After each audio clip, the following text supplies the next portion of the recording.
को प्रणाम। हम पढ़ रहे हैं जन्म शताब्दी पुस्तक माला 24 ध्यान का दार्शनिक पक्ष। आइए गायत्री मंत्र के साथ स्वाध्याय आगे लेते हैं। ओम भूर्भुवः स्वः तत्सवितुर्वरेण्यं भर्गो देवस्य धीमहि धियो यो नः प्रचोदयात्। गुरुदेव कितना सुंदर समझा रहे थे कि ध्यान के माध्यम से चेतना का परिष्कार हो सकता है और दूसरा ध्यान के माध्यम से ज्ञान, कर्म और भक्ति योग सिद्ध हो सकते हैं। कितनी खूबसूरत बात।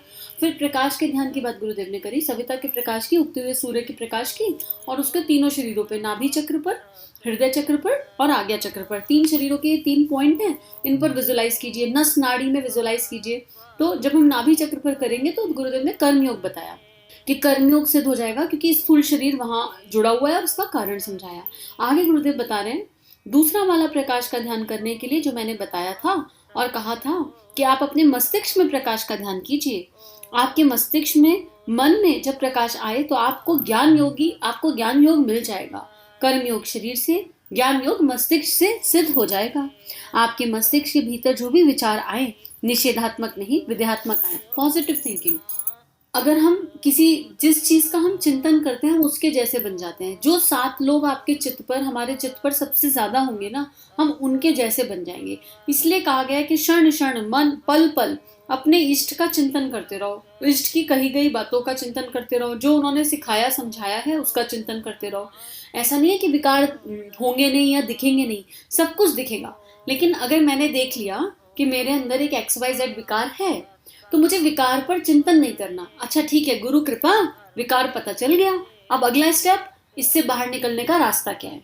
उसके बाद इसका प्लानिंग, बाहर निकलने का रास्ता समझ में आ गया, ये रास्ता है, अब इस रास्ते को एग्जीक्यूट करने के लिए मुझे क्या करना है। और चिंतन एग्जीक्यूशन पे, और टाइम टेबल, डे बना के, शेड्यूल बना के, रूटीन बना के कि इस विकार से बाहर निकलने के लिए ये रास्ता है और इस रास्ते पर चलने के लिए ये सिस्टमेटिक अप्रोच है और टारगेट ओरिएंटेड। कि हमने मान लो रास्ता बनाया, 40 दिन में हम कितना इंप्रूव हुए, अपने लिए एक बैरियर, एक बेंचमार्क स्थापित करना। अच्छा, अगर 1% इंप्रूवमेंट है तो भी कोई बात नहीं, इंप्रूवमेंट नहीं है तो भी माइनस में तो नहीं जा रहे, विकार बढ़ तो नहीं रहा, ये देखना है। तो ज्ञान योग अपने आप सिद्ध होने लगेगा। ज्ञान का मतलब ये है कि श्रेष्ठ पर चिंतन, छोटी बुद्धि का त्याग, प्रज्ञा और विवेक का जागरण। तो पॉजिटिव थिंकिंग, अभी तो आप लोगों के मस्तिष्क में विचारों की कितनी भीड़ लगी है, कितने मक्खी मच्छर, कितनी वे चीजें जो आपकी किसी काम की नहीं, कितने विचार, कितनी कल्पनाएं आती रहती हैं। यदि आप उनका विश्लेषण करके देखेंगे कि मस्तिष्क में जाने कितने मक्खी मच्छर जैसे विचार भरे पड़े हैं। अभी उनमें से एक तो गुस्से का भरा था, एक काम वासना का विचार था, एक सिनेमा का विचार करता रहा, यह एक विचार करता रहा कि मैंने लॉटरी के 3 टिकट खरीदे, उनमें से 3-3 लाख रुपए तो मिल ही जाएंगे, उन रुपयों का मैं क्या करूंगा, अमुक बच्चे को दूंगा, अमुक को दूंगा, आदि बेसिर पैर की सारी बातें, सारे के सारे ताने बाने बुना जा रहा है। इससे आपकी सारी शक्तियां निरर्थक हो रही हैं। अब देखो कितनी इंपॉर्टेंट, शक्तियां निरर्थक हो रही हैं। अगर हम कुछ ऐसी चीज, अगर आप दिन भर में हम अपना एनालाइज कर लें तो हमारे दिन भर में इतने सारे विचार चलते हैं और उनमें से कुछ ही एक विचार काम के होते हैं जिनको हम एग्जीक्यूट करते हैं। मान लो आपने टीवी पे न्यूज देखी, या तो उस न्यूज को देखकर हम कुछ कर रहे हो, कोई एक्शन प्लान ले रहे हो कि इस चीज को सुधारने के लिए क्या किया जा सकता है। एक्शन प्लान नहीं लेते, एजम्पशन, धारणा, अरे ये हुआ होगा तो ये क्यों हुआ होगा, कैसे हुआ होगा, कहाँ हुआ होगा, इसमें हम क्या कर सकते हैं, बैठे बैठे सजेशन बॉक्स से सजेशन दे रहे हैं। कोई पॉइंट है क्या? इंफॉर्मेशन के लिए न्यूज देखी, गुड, लेकिन उस पर चिंतन मनन कर रहे हैं, क्या फायदा। अगर कोई पीड़ा देखी तो या तो बैठ जाएं और कारण शरीर से जप करें, ध्यान करें, प्रार्थना करें कि चलो कुछ नहीं कर सकते, कंट्रीब्यूट करने के लिए तो प्रार्थना कर देते हैं इन लोगों के लिए, लेकिन कुछ नहीं कर रहे, चिंतन कर रहे हैं। इसी तरह शेख चिल्ली के जैसे विचार पे विचार चलते रहते हैं। आधे लोगों को तो इस बात पे बहुत समय लग जाता है, हम फीमेल्स को, कि हम क्या बनाएं और क्या खिलाएं, इसी पे चिंतन चल रहा है। अरे पेट भरने के लिए खाना खाना है, उसमें क्या ही इतना चिंतन करना कि क्या बनाए और क्या खिलाएं। आप प्रेम भाव से कुछ भी बना लो, वो टेस्टी बनेगा। ऐसी जो मेल्स हैं उनका चिंतन इसी चीज पे चला जाता है कि बच्चों का भविष्य सुरक्षित करना है तो उसके लिए क्या करें, और अपने विकार तो है ही जो टॉप पर है। तो और उससे क्या हो रहा है, उससे हमारी शक्ति निरर्थक हो रही है। मतलब विचार एक प्रभावशाली शक्ति है। आगे गुरुदेव लिख रहे हैं, यह सब बेकार की कल्पनाएं हैं जिनके पीछे ना कोई तारतम्य, ना वास्तविकता है और ना इनसे आपका कुछ लेना देना है। इस प्रकार की कल्पनाएं निरर्थक और अनर्थ मूलक की होती हैं। सार्थक कल्पनाएं अगर आपके मस्तिष्क में आई होती, क्रमबद्ध रूप से आपने विचार किया होता, तो आप में से अधिकांश व्यक्ति वॉलेटियर हो गए होते, रविन्द्रनाथ टैगोर हो गए होते और अपनी अपनी कल्पनाओं को क्रमबद्ध बनाया होता, दिशाबद्ध बनाया होता, उत्कृष्ट और सक्षम बनाया होता। हमारी एक ही विशेषता है कि हम विद्वान हैं। इसलिए विद्वान हैं कि हमने अपने चिंतन की धाराओं को सीमाबद्ध, दिशाबद्ध करके रखा है। कितना सुंदर गुरुदेव कह रहे हैं कि अगर विचार सही हो जाएं तो हम कहाँ से कहाँ पहुंच जाएं, कैसे ऑर्गेनाइज विचार। मुझे पता तो हो कि हम क्यों सोच रहे हैं और इसके लिए चौकीदारी करनी पड़ेगी अपने विचारों की। अपने आज्ञा चक्र पर मान लीजिए कि गुरु शक्ति बैठी है, ऐसा मान लो।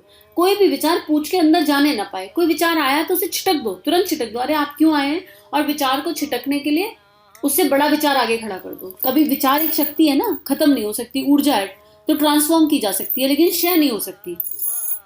एक गिलास में गंदा पानी भरा है और अगर आपसे कहा जाए कि गंदा पानी जो है इसको साफ पानी में बदलना है, लेकिन गिलास उल्टा नहीं करना, लेकिन पानी साफ हो जाए, तो आप क्या करोगे? उस गिलास में साफ पानी डालना है। कब तक डालना है? तब तक डालना है जब तक कि गिलास का सारा पानी ओवरफिल ना हो जाए जो गंदा वाला था, और एक ऐसा समय आएगा कि गिलास का पानी साफ हो जाएगा। ऐसी विचार एक शक्ति है और बहुत पावरफुल शक्ति है। मैनिफेस्टेशन लॉ, हमने सबने सीक्रेट के बारे में जाना है, पढ़ा है, लॉ ऑफ सीक्रेट, तो वो मैनिफेस्टेशन है। गुरुदेव ने महाकाल और युग प्रत्यावर्तन प्रक्रिया में भी इसके बारे में लिखा है।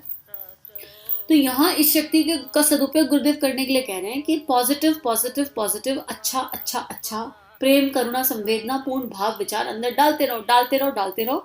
एक ऐसा टाइम आएगा जब लोअर विचार, अनावश्यक विचार अपने आप क्षय होकर निकल जाएंगे। अब गुरुदेव यहाँ पर बता रहे हैं कि हमारे जीवन में क्यों जो हुआ वो हुआ। क्यों? क्योंकि हमारी कल्पनाएं क्रमबद्ध थी, दिशाबद्ध थी, उत्कृष्ट थी। और यहाँ फिर गायत्री मंत्र, बहुत कुछ समझ नहीं आ रहा तो गायत्री मंत्र बड़ा उपयोगी है। कुछ ना समझ में आए तो अपने मस्तिष्क में बस गायत्री मंत्र को घूमने दो, उसके अक्षरों को। क्या इसके अलावा किसी और चीज पे चिंतन नहीं करेंगे। अभ्यास करने से हो जाएगा। बस मन ही मन काम करते हुए, खाना खाते हुए, खाना बनाते हुए, ऑफिस जाते हुए, ऑफिस का काम कर रहे हैं तो बैकड्रॉप पे भी चल रहा है, जिससे किसी और का चित्त पर संस्कार ही ना है, किसी और का भाव ही ना बने। आगे लिख रहे हैं, हमारी एक ही विशेषता है कि हम विद्वान हैं। इसलिए विद्वान हैं कि हमने अपने चिंतन की धाराओं को सीमाबद्ध, दिशाबद्ध करके रखा। हमारा चिंतन अनावश्यक बातों में कभी भी नहीं जाता। जब कभी जाएगा, क्रमबद्ध बातों में जाएगा, दिशाबद्ध बातों में जाएगा, आदर्श वाली बातों में जाएगा, और जो संभव है उनमें जाएगा। हमारा मस्तिष्क इतना ताना बाना बुनता है कि एक वास्तविकता और व्यवहारिकता पर टिका रहता है। जो अवास्तविक एवं अव्यवहारिक हैं और जो अनावश्यक है, ऐसे सारे विचारों को हम बाहर से ही मना कर देते हैं। चौकीदारी करनी पड़ेगी ना, मना करना पड़ेगा। प्लीज, आपकी जगह नहीं है, आपकी आवश्यकता नहीं है, आप क्यों आए? नो एडमिशन, यहाँ नहीं आ सकते, बाहर जाइए, आपका दाखिला हमारे मस्तिष्क में नहीं मिल सकता। तो भावना करिए कि आज्ञा चक्र पर वंदे माता जी गुरुदेव बैठे हैं। कोई भी विचार उनकी इच्छा के बिना अंदर जा ही नहीं सकता। मैनिफेस्ट होना तो बहुत बात की बात है, लेकिन इस धारणा को प्रबल करना पड़ेगा। रोज ध्यान लगाइए, आंख बंद, प्रकाश भीतर जा रहा है और उस प्रकाश के साथ परम पूज्य गुरुदेव वंदे माता जी, हमारी गुरु शक्ति या हमारे इष्ट, हमारे आज्ञा चक्र पर विराजित हैं। और उनसे पूर्ण रूप से प्रार्थना है कि हे प्रभु, हे परमात्मा, आपकी इच्छा के बिना एक विचार भी इस देह में, इस मस्तिष्क में प्रवेश न कर जाए। और इसी भाव से गायत्री मंत्र कर लीजिए 11 दिन, अपने आप ओवर थिंकिंग जोन से लोअर थिंकिंग पे आ जाएंगे। आगे गुरुदेव कहते हैं, मित्रों, ज्ञान योग उस चीज का नाम है जिसमें कि अपने भीतर के चिंतन में जो अवांछनीय तत्व घुलते चले जाते हैं, उनको हम हिम्मत के साथ रोकें और जिन चीजों की आवश्यकता है, जो चिंतन हमारे आने चाहिए, उस चिंतन को बुलाकर निमंत्रित करके अपने भीतर स्थिर कर सकें। तो वह मस्तिष्क हो सकता है जिसे हम ज्ञान का भंडार कह सकते हैं। अवांछनीय चिंतन छोटा सा ले लीजिए। मान लीजिए सामने कोई खाने की चीज रखी है, भूख नहीं लगी, मन लेकिन आपका पसंदीदा है, मन उधर जा रहा है, तो क्या होगा? अगर अवेयरनेस होगी और विचारों पर ध्यान होगा तो खाने से पहले विचार आएगा कि अरे मैं क्यों खा रहा हूँ, मैं इस चीज को क्यों ले रहा हूँ, क्या मुझे इसकी आवश्यकता है? अब मन में क्योंकि संस्कार है, वो चीज पसंद है तो मन उठाएगा, इंद्रियां भागेंगी। लेकिन अगर विचार सशक्त है तो आप रुक जाओगे। आप 10 में से 4 बार रुको, 10 में से 1 बार रुको, ऐसा हो सकता है, लेकिन आप धीरे धीरे फ्रिक्वेंसी कम होकर रुक जाओगे, खुद को कंट्रोल कर पाओगे कि मुझे इसकी आवश्यकता नहीं है। कैसे बात करोगे? अरे ए मन, तू इसे क्यों खाना चाहता है? शरीर को इसकी आवश्यकता नहीं है, तुझे भूख नहीं लगी, इसमें क्या मिल रहा है? तो मन कहेगा मुझे टेस्ट मिल रहा है। फिर उस टेस्ट से क्या होगा? और ऐसे संवाद करते करते करते विचार अपने आप चला जाएगा और फिर उसको रिप्लेस कर दो गायत्री मंत्र से। किसी श्रेष्ठ पे चिंतन, अपने ध्यान को वहां से हटाओ। अच्छा ठीक है, मैं तुमको खाना चाहता हूँ, मैं थोड़ी देर बाद आता हूँ, अभी के लिए बोलो थोड़ी देर बाद, और अपने मन को वहां से हटाकर कहीं और रख लो। फिर ध्यान में चले जाओ, आज्ञा चक्र पर 5 मिनट का ध्यान, 1 मिनट का ध्यान कर लो। हे गुरु शक्ति, मुझे एक ऐसी चीज दिखाई दे रही है, एक ऐसा विचार दिखाई दे रहा है जो मेरे भीतर जाके कर्म में परिवर्तित होना चाहता है, तो आप यहीं रोक दीजिए मुझे। संकल्प कैसे सिद्ध होते हैं? ऐसे ही संकल्प सिद्ध होते हैं।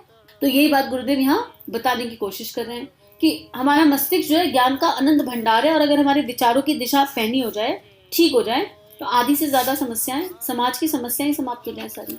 आज के लिए इतना ही। सभी को प्रणाम, सभी का जीवन गुरु शक्ति के सूक्ष्म सानिध्य में मंगलमय। हमारे YouTube चैनल को सब्सक्राइब कीजिए और बेल आइकन पर क्लिक कीजिए ताकि आने वाली सभी वीडियो की नोटिफिकेशन आपको मिलती रहे। आप सभी को बहुत बहुत थैंक यू।